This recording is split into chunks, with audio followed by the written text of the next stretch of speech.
until my research is complete. I'd better learn to hide my true nature from the mortals. But what about my thirst for blood? Hurry now, Doctor. It's freezing here. Yes, Nurse Crane? How can I help you? I'm so sorry. I know Dr. Swansea wanted you to rest, but we have somewhat of a crisis. A crisis, you say? Our supply of antiseptics is nearly depleted. I was hoping there was another box up here, but...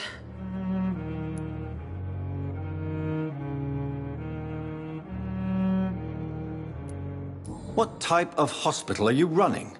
No antiseptics? You have been away too long, Doctor. With the war and now this epidemic, supplies have been running scarce for months now. I may have a solution. In France, during the war, drugs shortage was a daily problem, and we had to use our wits to overcome the shortages. However do you mean? If combined correctly, certain household chemical products can be used in a pinch instead. Now, where's the hospital storeroom? The storeroom? Fat chance. This is the Pembroke, and space is luxury we don't have. Everything used to be stored in the old morgue. Perhaps I should look there first. Where is this morgue? It's the large building behind the hospital. You'll need to go in the back door because it's been sealed off for sanitary reasons. Take this key. It opens a small back entrance at the end of a narrow street. The abandoned morgue behind the hospital. A small door at the end of a narrow street. On my way then. Thank you, nurse.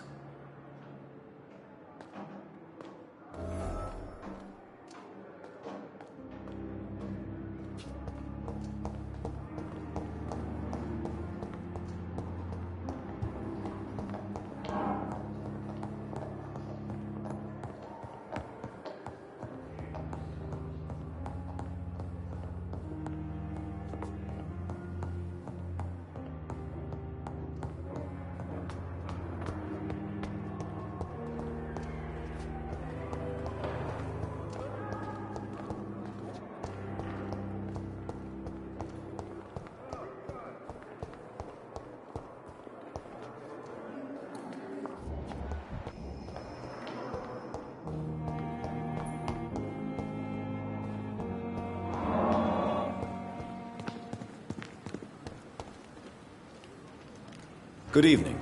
I'm Dr. Reed. Always a pleasure to meet a colleague, sir. Especially when he was supposedly dead. A colleague? Are you a doctor too? Not anymore, sir. I used to be Dr. Rakesh Chadana. Now, I'm just Mr. Chadana, pawnbroker and humble guardian of this morgue. What do you mean, you used to be a doctor? Was your license revoked? No, sir. It is just that I like to be precise. I run a little pawn shop while taking care of the dead. But I used to be a real doctor.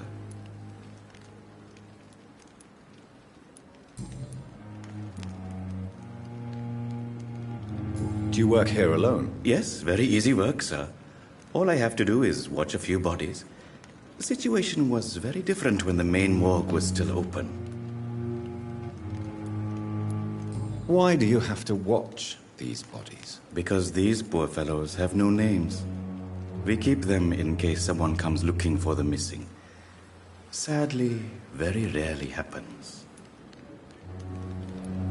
Why close the hospital's main morgue? It was for sanitary reasons after the beginning of the epidemic. Cadavers had to be moved to the nearest mass grave. Have we met before? I don't think so, sir. Why? When we first talked, you said you were glad to meet me since I was reported dead. Funny story, sir. Your sister came here a few nights ago.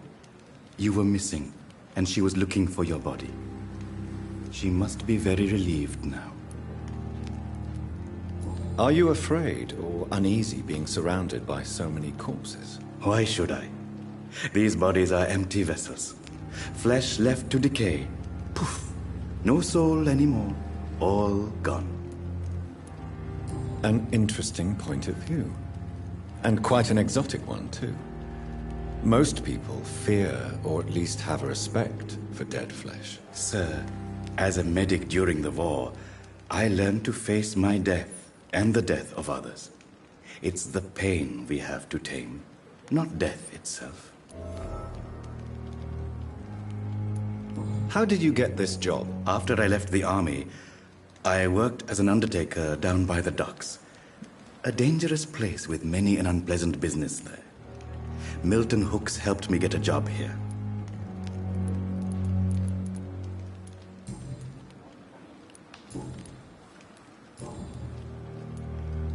A pawnbroker?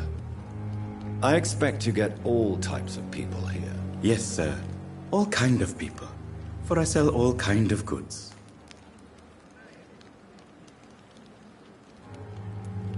What kind of goods? With the quarantine, it's not always easy to buy things. So I trade. I exchange.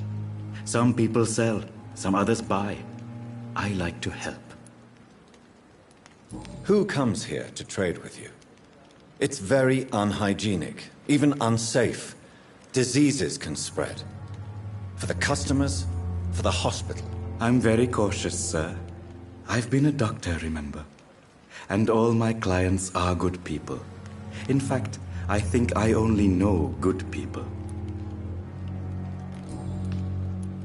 Since you're not afraid of dying, do you believe in life after death, Rakesh? No. I believe we must do all the good we can while alive.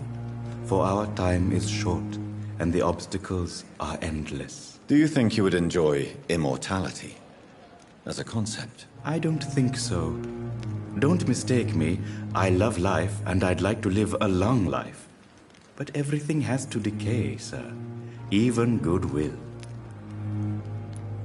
Do you really believe goodwill cannot last? As I said, sir, everything decays. If I was to never die, goodness, I would be bored or worse. And I like to be helpful, sir. Quite depressing, wouldn't you say? Yes, but the good news is we'll all die before losing our humanity, sir. So you're ready to die? No, I am not. I don't fear death, for I won't see it.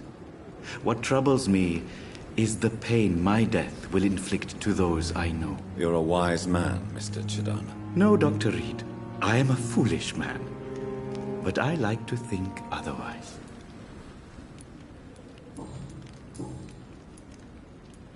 Please show me what you have to sell. Of course.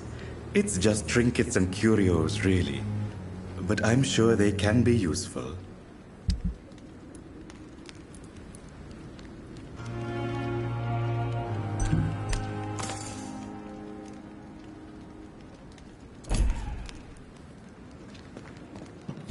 It's locked.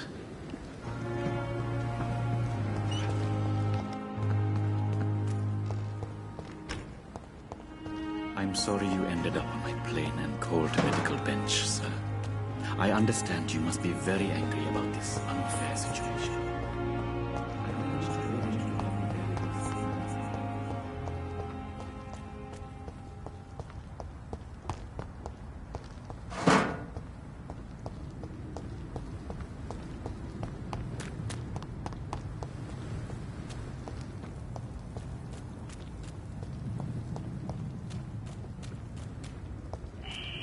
Scowl voices in the garden. I should investigate. If they were to find somebody.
Good evening, sir.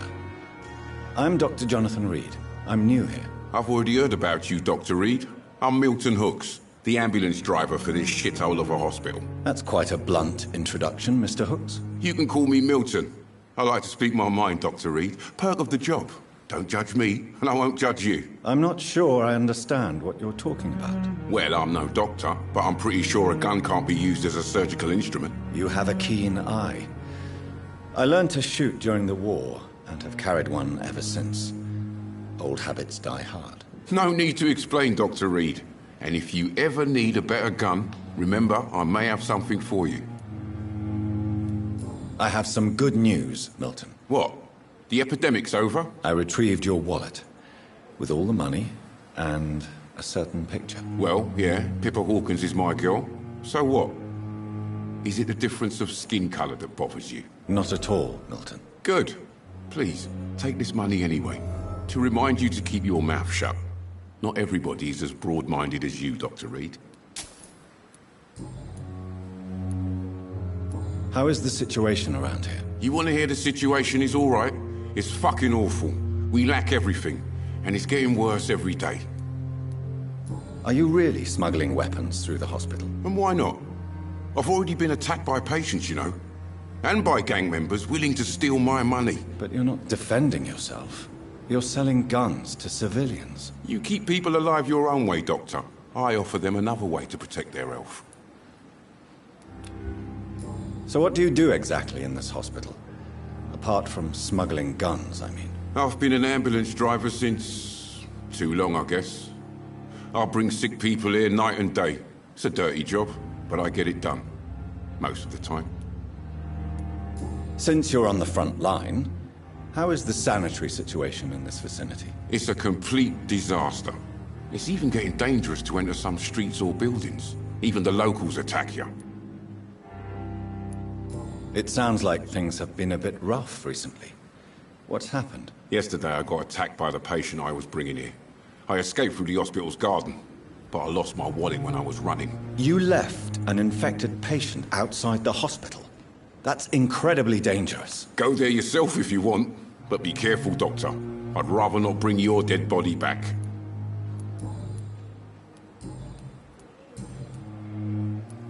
What's going on between you and Nurse Hawkins? Pippa's tired. Tired of all this shit. Tired of all those corpses piling up. She's as depressed as I am. During the war, I witnessed a few couples just like you come together in difficult circumstances. It can be very damaging. Maybe you're right.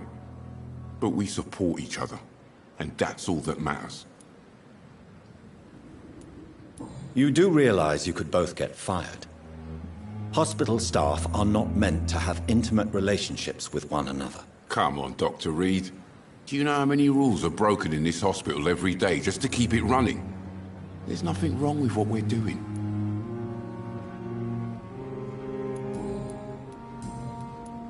Goodbye, Milton.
Behavior is similar to the infected William Bishop. Must be the same strain. This sickness moves faster than influenza.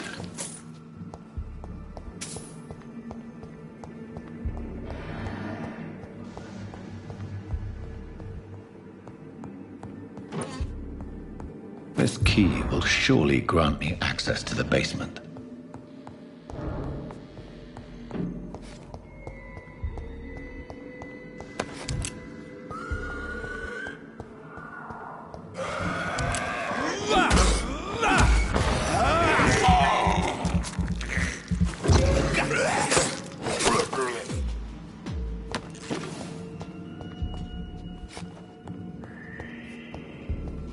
Balls of Mars, fortifiers. As popular as they are ineffective. But they do contain iron tartrate, and that might prove itself useful.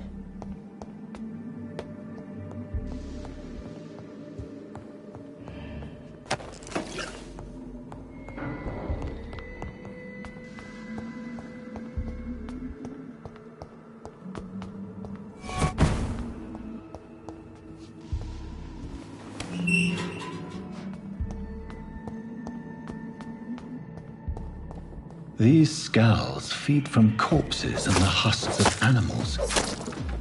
They're not after blood.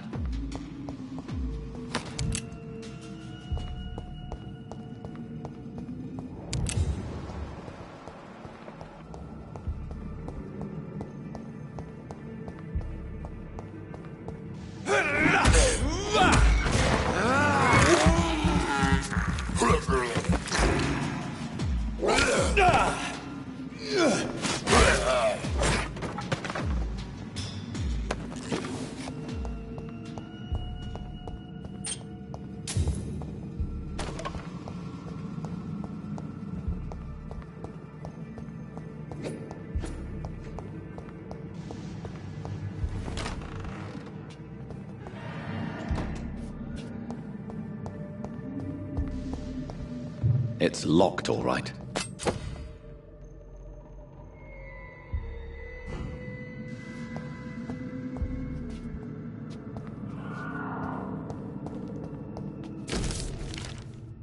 Mr. Connor's injuries don't match the report. Traces of a pinkish foam at the corner of the lips. Some sort of drug overdose, perhaps?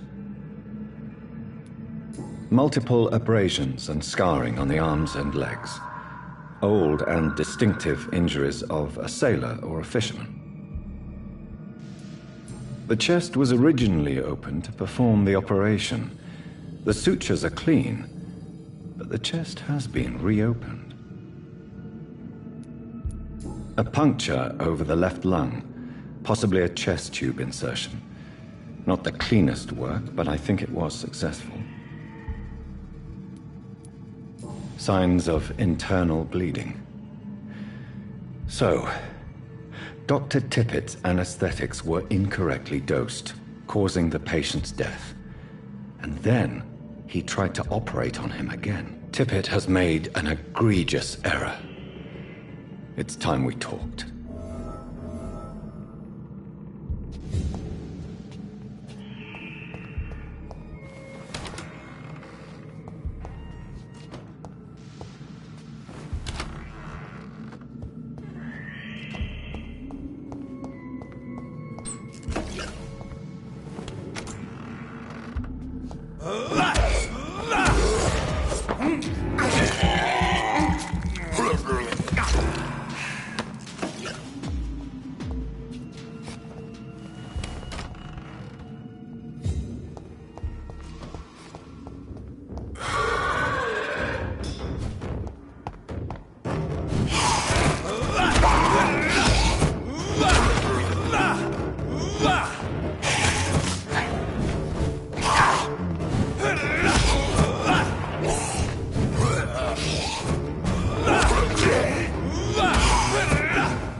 These scowls can be so ferocious. I'm not sure I can defeat them without becoming stronger. To drink blood is so tempting.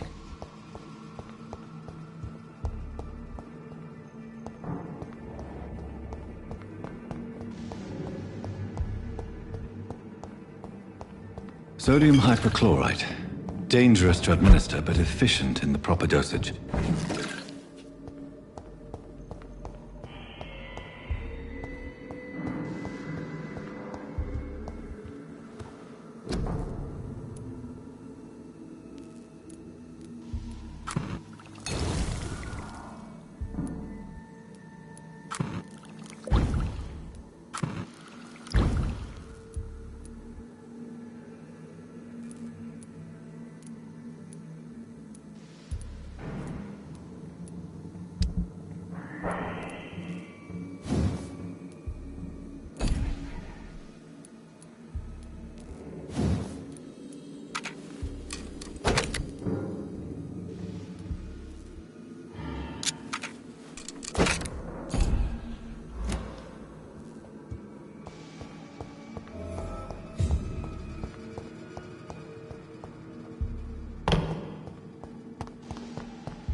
Finally, you've returned, Doctor. Did you find anything of value? Yes, nurse. You've worked your first miracle, Doctor. Now, this patient here needs immediate treatment. Duty calls. When the storm has passed, I'll show you how to mix the remedy yourself with the same basic ingredients. Many thanks, Doctor. When you've finished, you ought to report to Dr. Swansea in his office. He's been looking for you. Seemed pressing.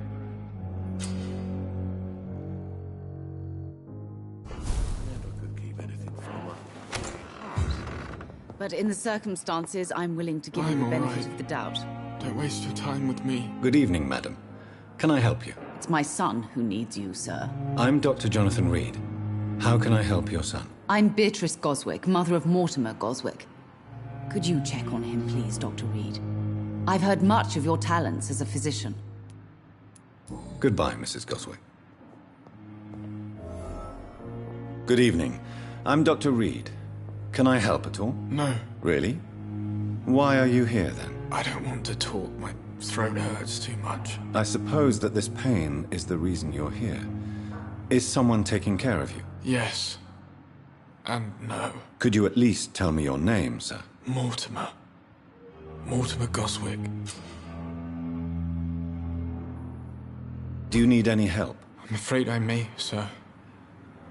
I don't mean to be a burden. You are not a burden, sir. Healing you is my responsibility. And you have my gratitude for that. How painful is your throat, Mr. Goswick? So painful I'd rather not talk at all, Doctor. I'm sure you realize a doctor and his patient have to communicate, sir. Would it help if I gave you some paper and a pen? Not really. I see. Then maybe it's not just your throat that hurts, Mr. Goswick. Perhaps your sore throat is just the consequence of something more hurtful. Yes, maybe. But I don't want to talk or even write about it now. Tell me about yourself, Mr. Goswick. I don't want to talk, Doctor. I have to go now, sir. But don't hesitate to contact me if you need any help. Good evening, sir. Doctor. Good evening, Doctor. How is my son doing? What can you tell me about yourself, Mrs. Goswick? Not much to say. Just take care of my Mortimer and I'll cover all the expenses. That's all that matters. May I ask if you have an occupation, Mrs. Goswick? I'm a teacher by profession.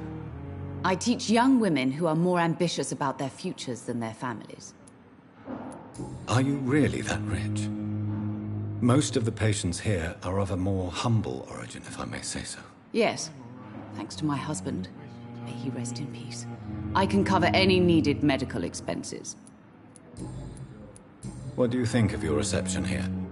Any complaints? I have had the uttermost reservations about this hospital since we arrived. But we had no other choice, considering the state of emergency. Is there something in particular that's bothering you? Some of the staff were not especially welcoming.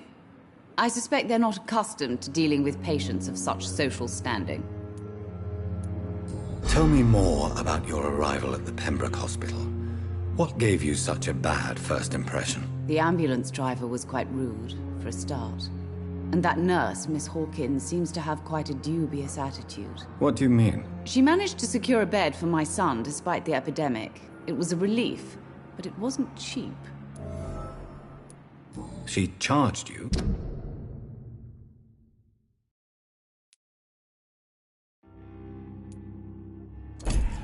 For a bed? Yes, and I paid without question, considering the urgency of the situation.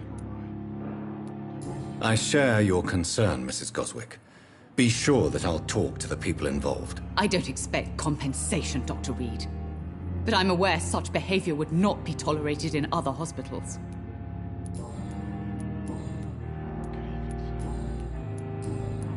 Goodbye, Mrs. Goswick.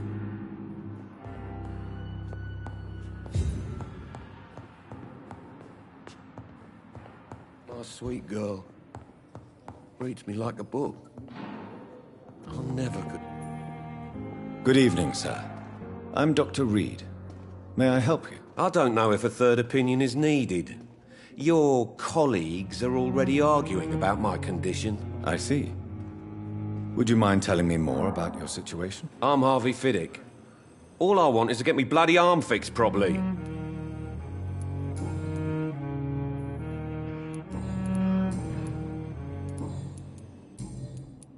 Tell me about yourself, Mr. Fiddick. I'm just a regular guy waiting to get his arm fixed, so I can return to work and to my family. I was more curious about what you were doing before being hospitalized. I'm a carpenter, and a good one too. But that means I need both arms to feed my family, Dr. Reed. Are you satisfied with your treatment here? Well, it's clear that I've chosen a bad time to be injured. Forgive my bluntness, but you seem overwhelmed by cases of the flu. I won't lie to you about it. I'm afraid we are. Are you sure you don't want to operate yourself, Dr. Reed? I have the feeling you're very capable, and your colleagues seem to think so too. In other circumstances, you would be right. But for now, I don't think I can take on the responsibility. My apologies. Tell me about the doctors who are arguing about your case. Strickland and Aykroyd. They both want the best for me, but there's a lot of pride there. Doctors are no different from carpenters, it seems. What do you mean? I often had professional arguments with rivals on a building site. Difference is, I disagreed about wooden nails, not flesh and bones. Goodbye for now, Mr. Fiddick. I'll see you later. I will not let you down, my boy.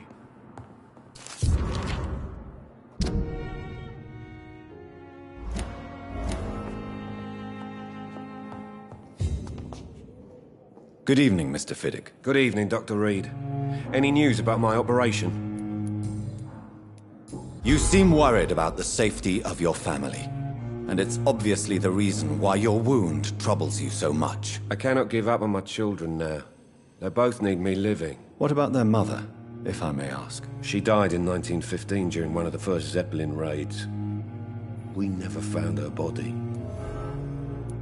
Tell me more about the death of your wife, Harvey. 1915. I was in the army, building workshops for the Royal Flying Corps. Helen was happy I wasn't sent to the front. What happened? The Germans sent Zeppelins to bomb the construction site, but they missed their target. My wife was bringing my dinner when the bombs fell. I'm sorry for your loss. So many died during the bombings. I served in France and witnessed the carnage there. I would like to say that she didn't suffer. Truth is, I have no idea. I just know that I'm all that me kids have. Poor little bleeders. How are your children after losing their mother? They were smaller then. The only good thing about this is my Helen didn't bring them with her that night. Goodbye for now. You always knew the words to calm the children, Helen. As for me... a blundering idiot.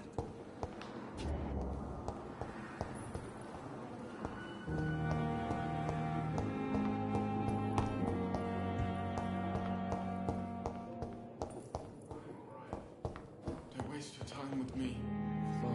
Dr. Reed, may I help you?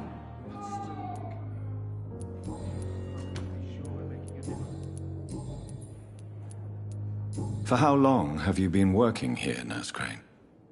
I first volunteered at the Pembroke in 1911, a few months after Dr. Swansea was appointed. And before you arrived here? If you must know, this was my first job. Well, Dr. Swansea certainly has confidence in your abilities. Are you in charge of the nursing staff? Not in an official capacity, but the Pembroke doesn't always work above board, so to speak.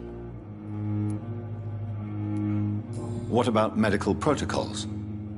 Dr. Reed, we don't have the money and resources here at the Pembroke like they do in the West End. We do what we can. How is the duty roster organized? Everybody works until they can't. If there's time, they'll eat a meal and shed a silent tear.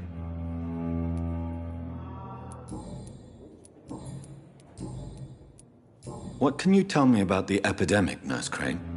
I've been out of touch since I've come back to England. Everyday folk don't know how bad it is. The papers certainly won't tell them. Not as long as the war is raging on, anyway. News on the front stated that the Spanish flu was under control, at least in Britain. It seemed to be for a while, but that was only last summer. It returned with a vengeance just over a month ago. What can you tell me about our patients here at Pembroke? This hospital was founded to help the East End poor and needy. But since the war and the quarantine, we've had all manner of folk. Can you be more specific? Well, veterans, the elderly, dock workers. We even have a few mental patients. If there's space, we take them.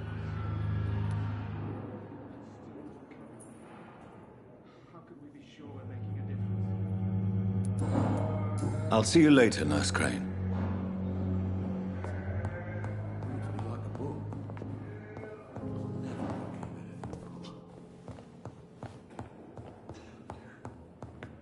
I'm all right. Good evening, Doctor.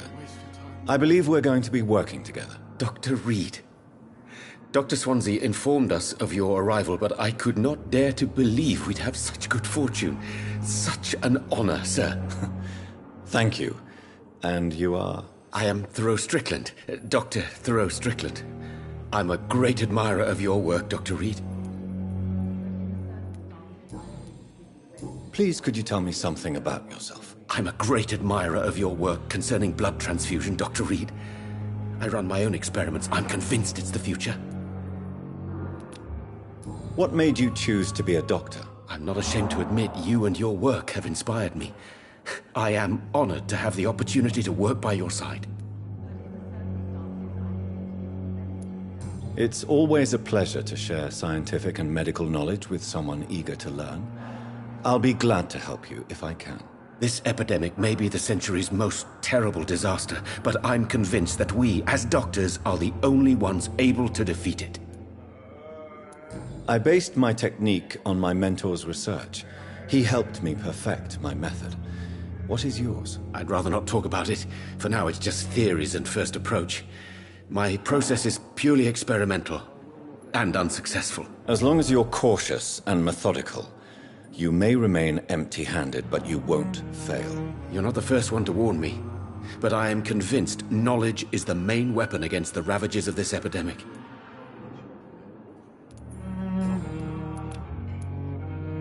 What can you tell me about the Pembroke? Well, it has always been an honor to work with Dr. Swansea. But with your arrival, I can't think of a better opportunity to learn about blood transfusion.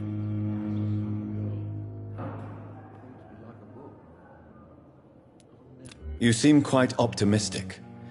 It's a rare and precious attitude in these difficult times. I'm convinced that this epidemic is a test of endurance and dedication for us men of science. Questions remain about our capacity to resolve the situation. True.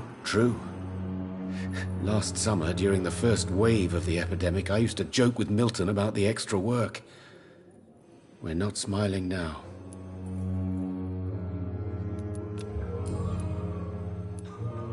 What can you tell me about the Pembroke? Well, it has always been an honor to work with Dr. Swansea.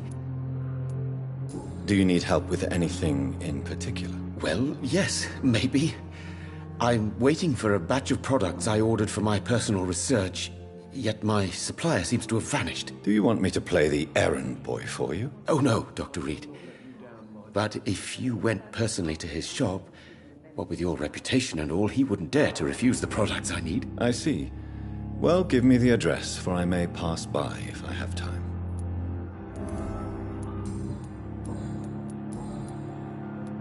Tell me more about your willingness to experiment with new medical techniques. Harvey Fiddick is a patient suffering from a severe injury that could cripple him if not treated correctly. I'm convinced your blood transfusion technique could help him. What is it you really want? To save him, or to prove your point? Fair question. I want nothing but to save my patient, Dr. Reed. Especially since I know Mr. Fiddick's story. Tell me Mr. Fiddick's story. Our first diagnosis was compromised because Mr. Fiddick lied to us about the real origin of his injury.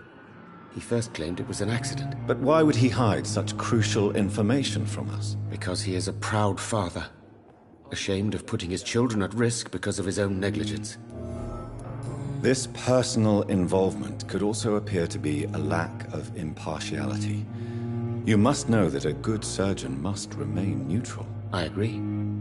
But that does not excuse Dr. Ackroyd's behavior. A man who did not even take time to converse with his patient. Do you think keeping his distance was a mistake? All I know is that I'm taking care of human beings with desires, hopes, and fears. Not some biological machine comprised of blood, bones, and flesh. Goodbye, Doctor. Benefit of the doubt. Reads me like a book. I never could keep it. Good evening, sir. I'm Dr. Reed. I believe we're going to be colleagues. Reed, yes, I've been informed about your arrival. I'm Waverly Ackroyd. Welcome aboard, I suppose. Does my arrival inconvenience you in some way, Dr. Ackroyd? Let us just say that I don't particularly share Dr. Swansea's enthusiasm for hiring you. What we need here are reliable professionals, not overrated dabblers. If you have a problem with me, Dr. Ackroyd, please feel free to tell me. Dr. Swansea has imposed your presence on this hospital without asking anyone's advice. The benefit of his position. But I don't agree with it. I know we've never met before, but I believe this hospital could use all the help it can get. You will agree with that, I'm sure. Oh, but I have heard about you, Dr. Reed. Of course, you can't say the same about me, since I have not wasted my time courting the press. There is no need for such animosity between us. Don't you think the epidemic is already enough to deal with? That is one point we could agree on. And that is precisely why I want to be sure that you will be of help to this hospital, instead of a burden. Since your tenure in this hospital is longer than mine, perhaps you can tell me more about this place. Let's just say I'm tired of the carelessness around me. I have always respected the skills of Dr. Swansea, but over time his enthusiasm has become displaced. Carelessness? Exactly what are you talking about? We're here to save lives. The people who trust us are not volunteering for experimentation. They're here to be healed. I don't intend to run any radical experiments, Doctor. Even if I, as any good practitioner should, express an interest in pushing the boundaries of medical research. Modern medical methods were created through audacity and ego. But there are rules in our line of work, and they're here to protect our patients.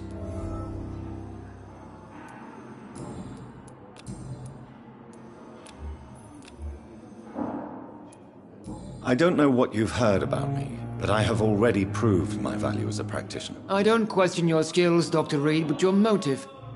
Is it money, fame, or are you truly dedicated? And what exactly is that supposed to mean? I served in the war just like you.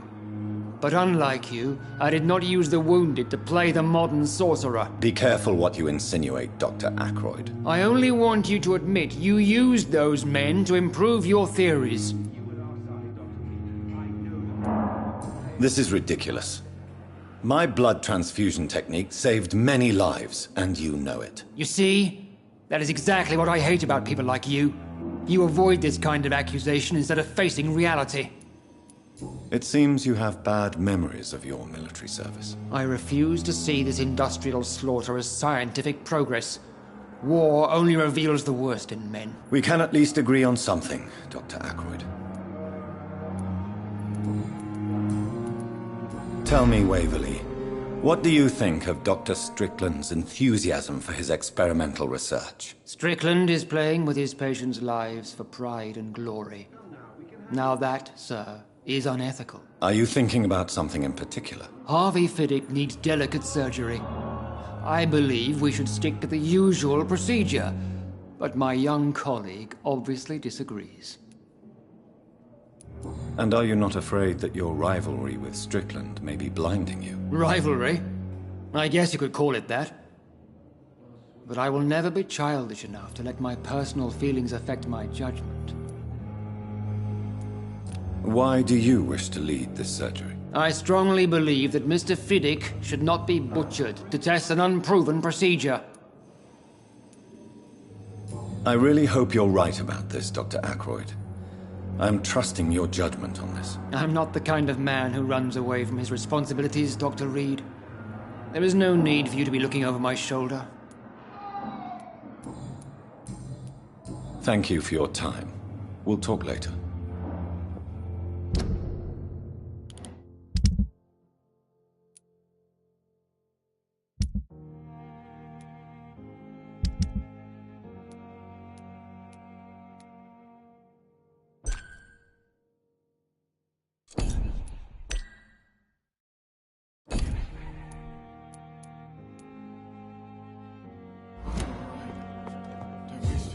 Me. You always... Good evening, Mr. Fiddick. Good evening, Dr. Reed. Any news about my operation? Tell me about your injury, Harvey. Why do you feel so guilty about it? My wife died because of me. And now I may lose everything because I've been careless enough to hurt myself. What an arsehole. How could your job be responsible for your wife's death? I was working a double. She went out to bring me a hot meal and got caught in a German bomb raid. You can't hold yourself responsible for your injury, Mr. Fiddick. Unless you tried to hurt yourself. Of course I didn't hurt myself. But I can't work until my arm is fixed. My children need to eat, Doctor. Goodbye for... You always knew the words to calm the children, Helen. As for me, what a bloody idiot.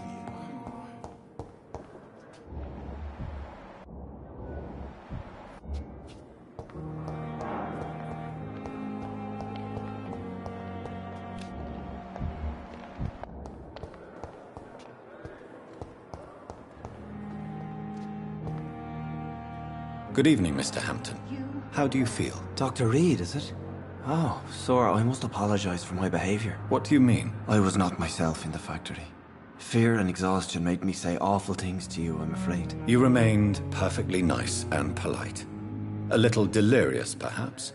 But who wouldn't be after enduring an abduction? Thank you, Doctor. That's a relief. Now all I need to do is rest and return to my flock. What do you do for a living, Mr. Hampton?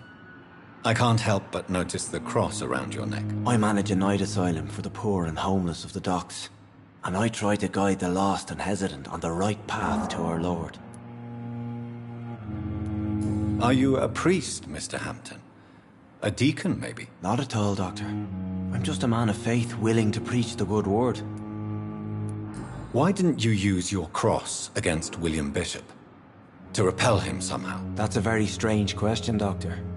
A cross is no magical token, if that's what you were trying to say. Not mine, anyway. Have you made friends since you arrived? Not really, but I recognize Miss Harriet Jones. I knew her when she lived by the docks. That poor woman had such a miserable life. You never came to see her here at Pembroke? Receiving visits when sick can be an important part of the healing process, you know.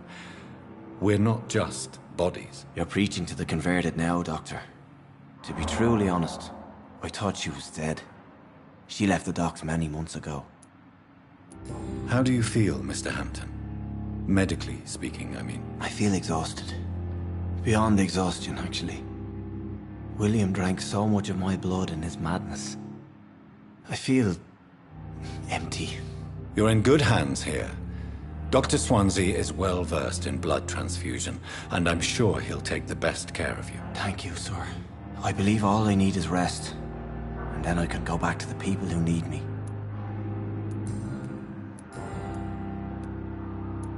What is the general situation in the East End docks? The situation has always been tough, with a lot of tensions between the gangs and the dockers' trade union. The Wet Boot Boys are very nervous since they lost their leader. Who leads the gang now? Since Clay Cox went missing, it's his wife Edwina who runs the show, with the assistance of her minion, Booth Digby. Has the gang been threatening you? Ah, no. I've had this nickname for so long, you know, the sad saint of the East End. No one dares to bug a saint, not even criminals. Do you know Tom Watts, the bartender from the Turtle? I met him before I found you in the canning factory. Tom? Yes, of course. Always the helping hand, good old Tom. Without men like him, corruption and despair would have wiped out the East End long ago. People are still in despair. How could it be otherwise? The authorities have left us all to rot in this contagious nightmare. No drugs, no advice, nothing. It's a damn shame. Who should I avoid in this part of town, then? Any particularly evil figures? Not really. Most men and women are just doing their best. And it's not my habit to speak ill of people I know, Doctor. How did you end up in William Bishop's den? I had received alarming news about his recent behavior. I went to his place and he refused to let me go. Why did he abduct you? William was an alcoholic. His addiction suddenly changed to blood. I don't know why. Just like a patient I met here. This Miss Hawcroft.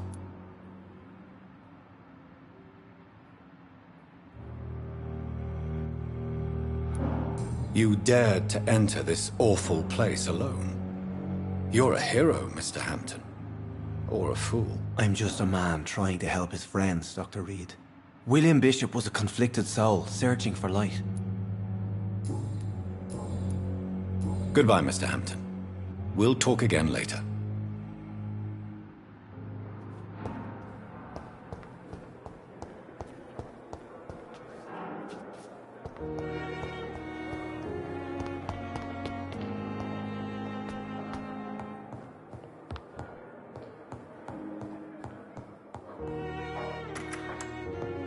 Please, Jonathan, come in.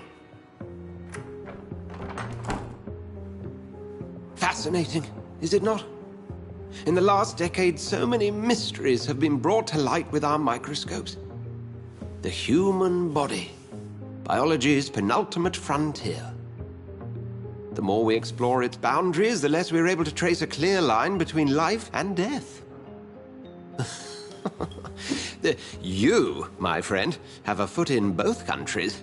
The view must be vertiginous. It's at least as vertiginous as chatting about vampires with you, I would say. This must be all so new to you. This area of town, the hospital, a brand new life. How stimulating it must be. I wish I could share your enthusiasm, Dr. Swansea. But my condition defies scientific categorization. Undead? Unalive? Immortality defies logic.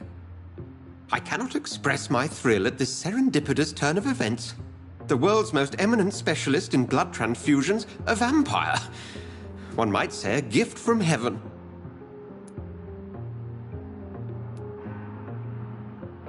There is an absurd poetry to my situation. Physician, heal thyself. Forgive me. I've been an admirer of your work for a long time, and now you are so much more than a brilliant physician. And please, call me Edgar. There is no need to apologize, Edgar. You offered me sanctuary when I had none. Very well. I have a task for you, Jonathan. Something that will require all your newfound skills. Please, go on. The Pembroke only survives through the generosity of our benefactors. Unfortunately, our main donor has found herself in a bit of a bind. Now, if you could help her out... A spokesman or politician is what you need. That's not my calling. And until I come to understand what has happened to me, I require discretion. Discretion is in order, Jonathan. Lady Ashbury has recently received rather indelicate correspondence that, if revealed, would jeopardize her position. And you would like me to eradicate this threat? By the stole, of course not. I would just like you to pay her a visit. Her ladyship is certainly near the tents outside, tending the sick. You can't miss her. Look for someone impossibly delicate. Accepted. I'll see what kind of trouble Lady Ashbury is in.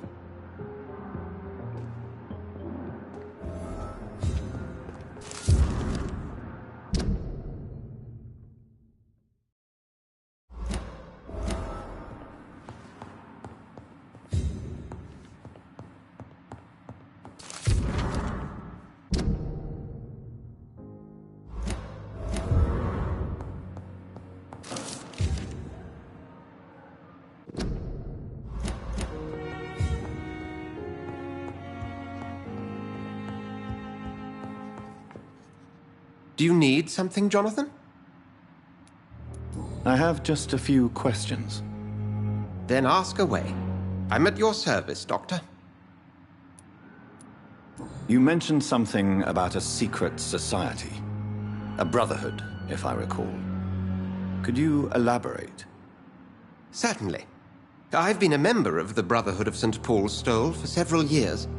We are pledged to monitor and report vampire activity in England as impartial scientific observers.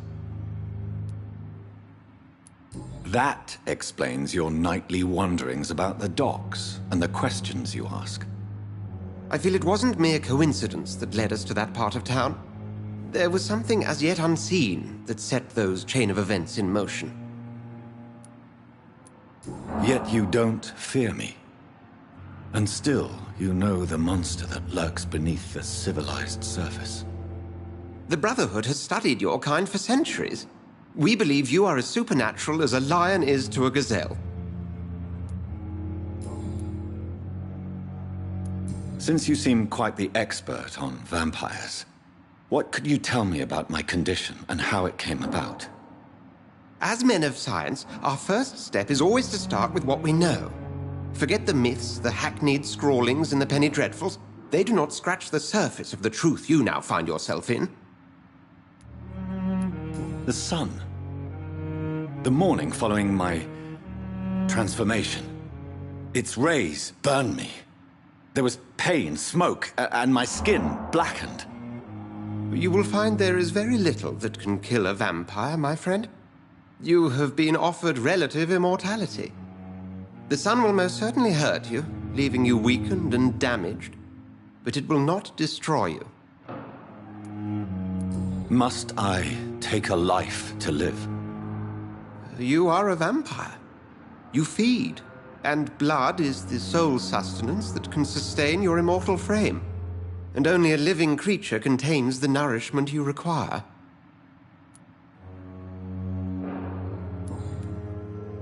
Since I'm the one working for you, what should I know about Pembroke Hospital? Well, for many years, we have been the only medical facility in this part of town that people can rely on. We support the community here, as well as provide health care. Where do we stand today? Oh, to be honest, we cope on a day-to-day basis. The first wave of the Spanish flu last summer took us by surprise. We lack many of the basic necessities needed.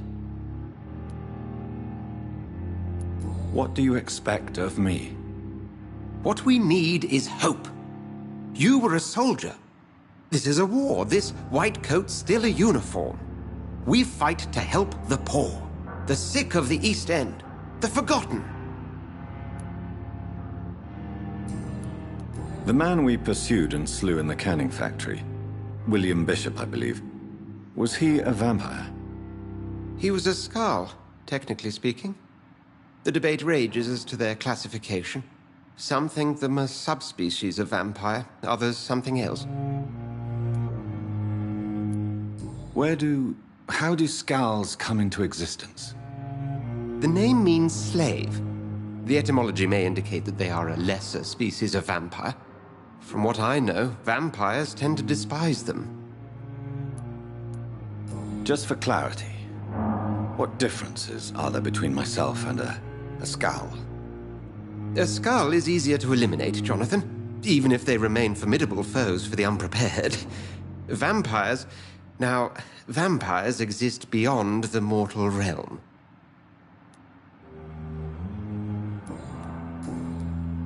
We'll see each other again soon, Edgar.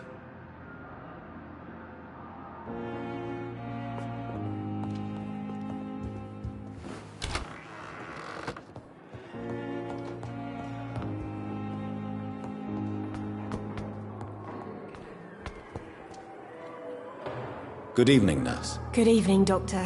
I don't think we've been introduced yet. My name is Pippa Hawkins. And I'm Dr. Jonathan Reed. Dr. Swansea has recently offered me a position in this hospital. Well, it's a euphemism that your help will be appreciated, Doctor.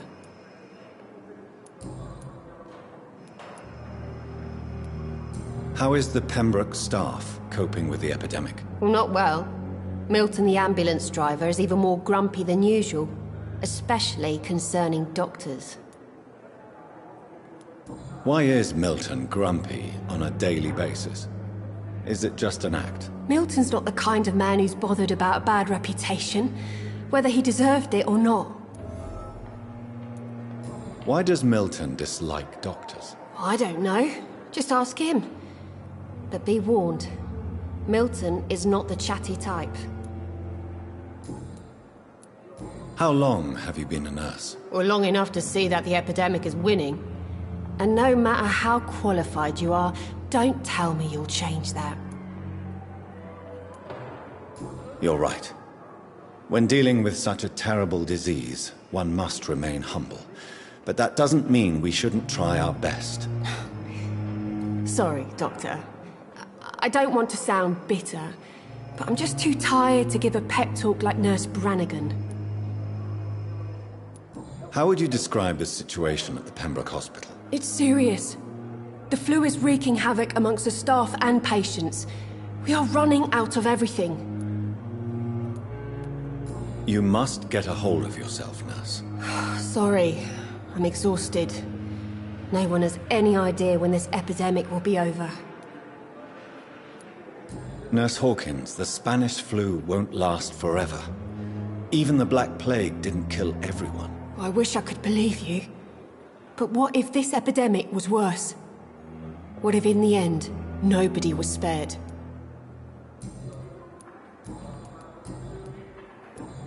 Goodbye, Nurse Hawkins.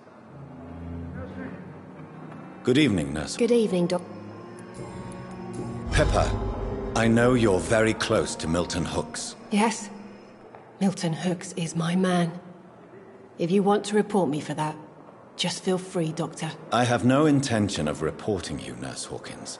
But are you aware of the risks? The rules say I won't be allowed to work as a nurse anymore. But here at the Pembroke, we break rules all the time. Is he worth the risk? Hey, I'm no perfect woman, and Milton is not the finest bloke. But we do our best to get by. That's all any of us can hope for nowadays. Goodbye.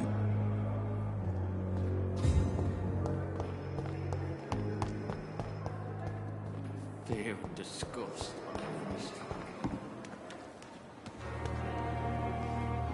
Good evening, Milton. Good evening, Doctor. Have you heard of any underhand dealings going on in this hospital? There are a lot of secrets round here. I'm not surprised someone tried to make money from them. What kind of secrets? I'm not in the gossip business, Dr. Reed. If you want to know more, you better talk to Harriet Jones. She's the oldest patient here. Why do you have such a mediocre reputation among your colleagues, Milton? Fuck them. Nobody knows the horrors I've seen since working here. This city was sick long before the epidemic, Dr. Reed. I know it's a difficult task, but correct me if I'm wrong. Is this not the job you are paid to do? I've seen babies left to die while their brothers were properly fed. Underage girls and boys sold to all manner of perverts. I'm sorry, I don't know what to say. Yeah, exactly. We lack words. So excuse me if I don't look on the bright side of life. Goodbye, Milton.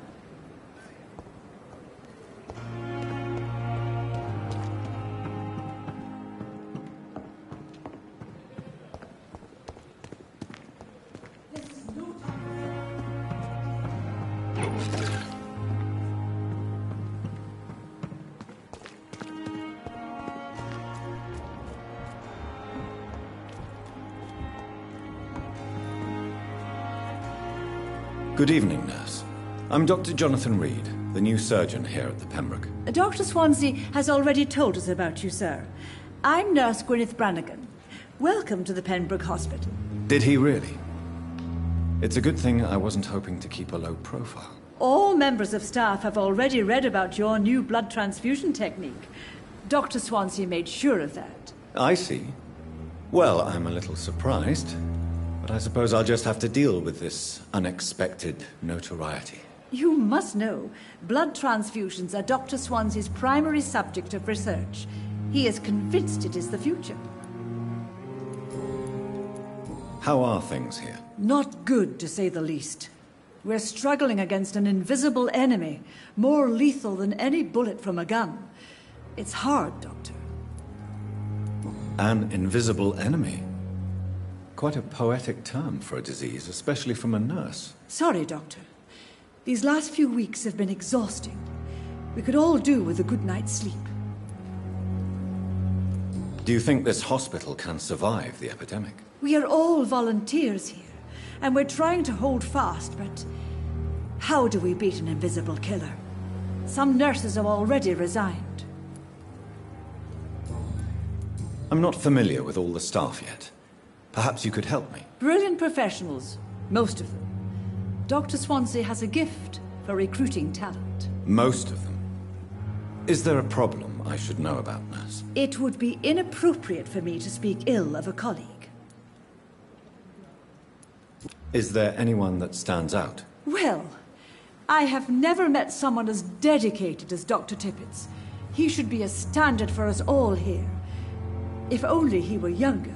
Why should his age be a problem? I guess it's fair to say he's always pushing himself to the limits. He just doesn't know when to stop and get some rest. Nurse Brannigan, if you do know something, please tell me. Anything you say will be held in confidence. No. I may disagree with some conduct, but in the end, everybody is doing their best.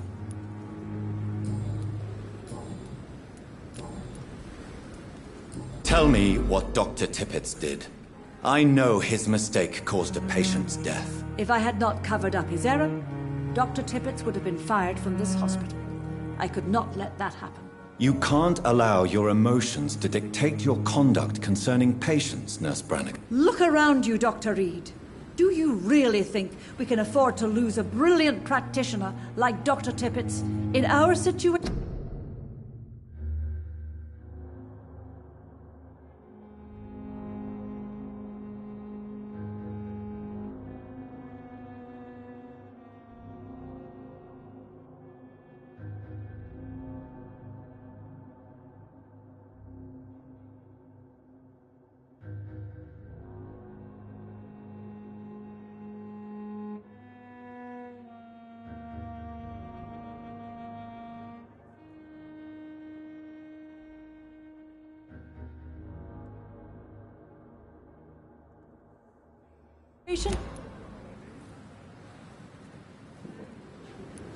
Perhaps you did it with the best intentions, Nurse Brannigan, but you took a great risk.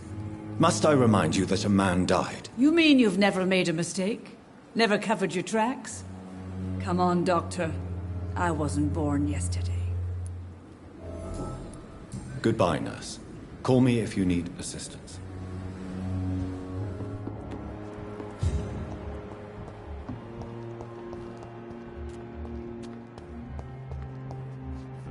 Last summer's epidemic was difficult.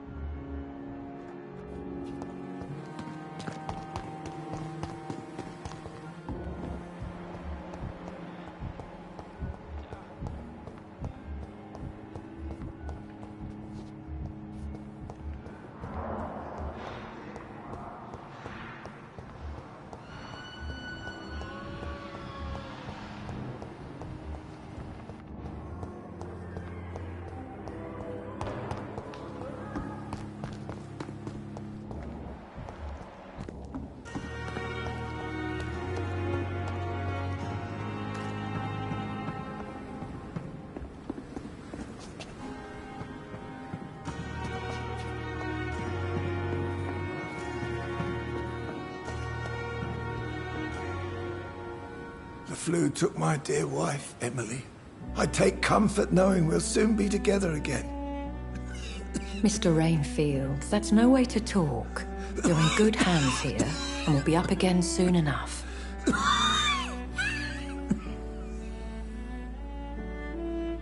Now do me a kindness and get some sleep. I'll be back round later. Your words are kind, the blessings of an angel. You're the sweet, sweet Lady of Mercy.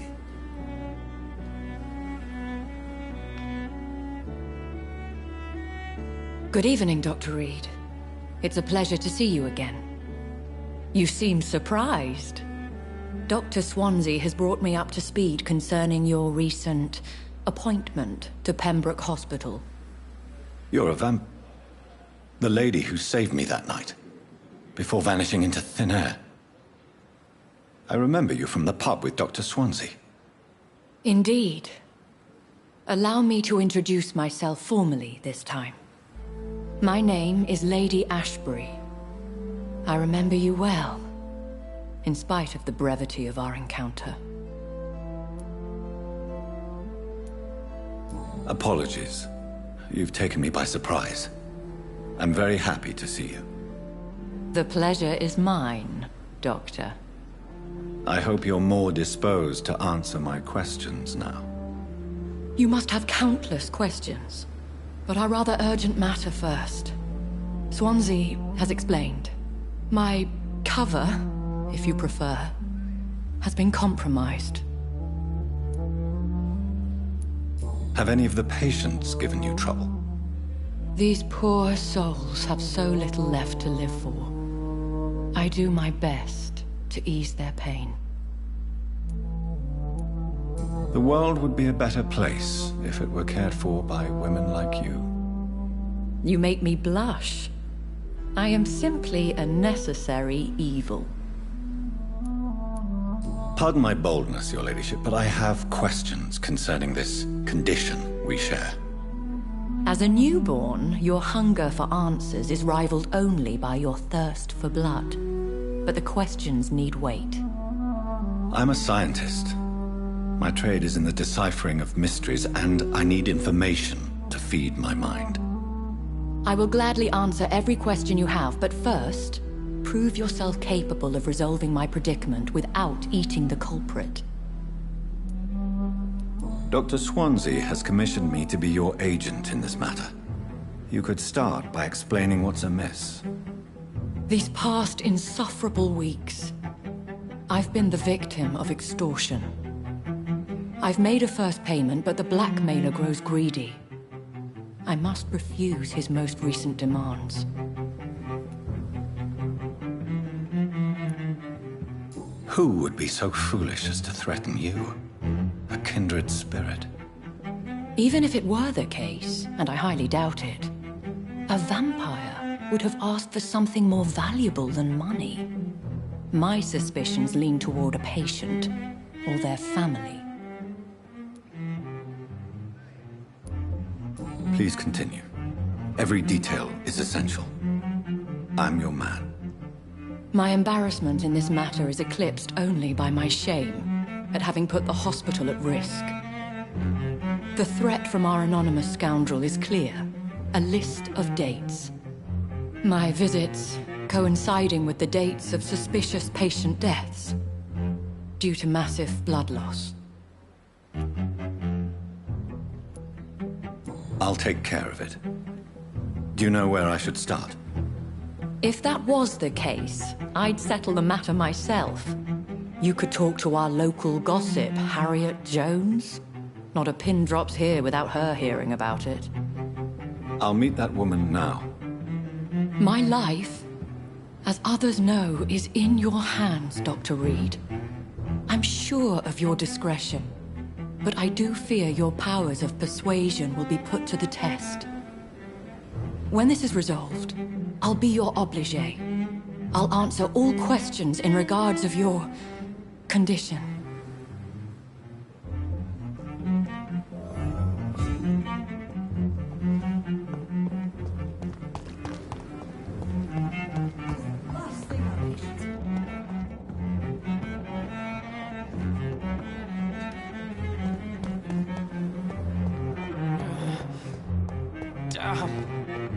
The pain.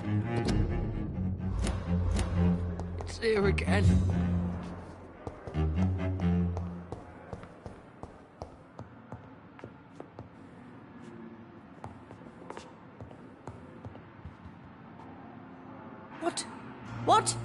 What is this? Who are you? Get out of my room. There's no need for alarm, madam. I'm Dr. Reed, the new surgeon. Preposterous. Dr. Reed, you say? I don't want some bumbling intern. Where's Dr. Swansea? Please, calm down, madam. I assure you that I am highly qualified. I'm just back from war duty. How brave. Threatening an old defenseless woman. You know how long I've been a patient here? You've picked the wrong fight. I'm Harriet Jones. Harriet Jones? Indeed. I've been meaning to have a chat with you. You know what goes on here better than any other patient, I gather. Oh, better than any patient, nurse or doctor. I've seen so many vile undertakings. I heard there have been some despicable goings-on. Was there a case of blackmail? Blackmail? Wait. You're investigating something. This isn't a social call. One of those incompetent cunts slit a poor sod's vein. If I didn't know better, Miss Jones, I'd be inclined to say you enjoy this type of idle gossip. God's honest truth, Doctor. It's just the way it is here. Most of these bitches would let you freeze to death before getting you a blanket.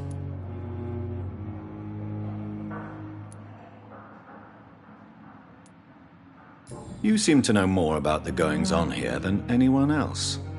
Beware, Miss Jones, in case suspicion should fall on you. That's it. Blame the old and infirm. I see those little bitches' greedy little eyes. Just waiting for me to pop off they are.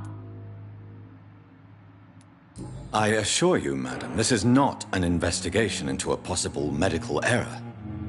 Debauchery, then? Nurses Crane, Hawkins, Brannigans, whores, all of them. They can't keep their legs shut.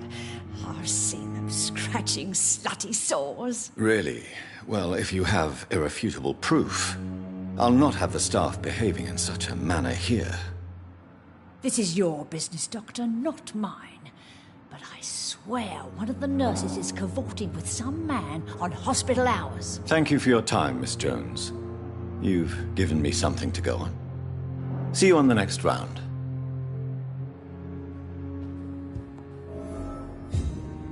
The patients and staff might know something. I'll start my investigation with them. It's here again.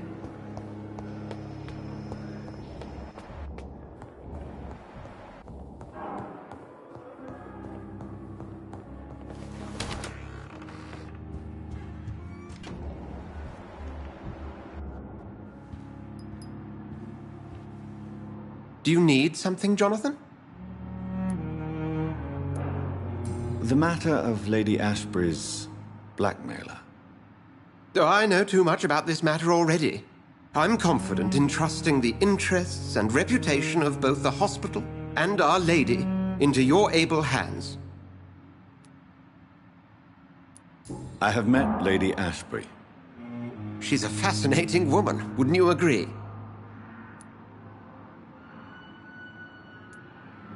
Is she the true reason you recruited me?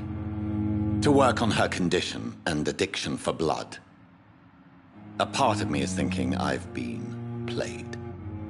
Lady Ashbury is a cherished friend of mine. I would not betray her secrets without her consent. Come to the rescue of a damsel in distress. I ask nothing more. We'll see each other again.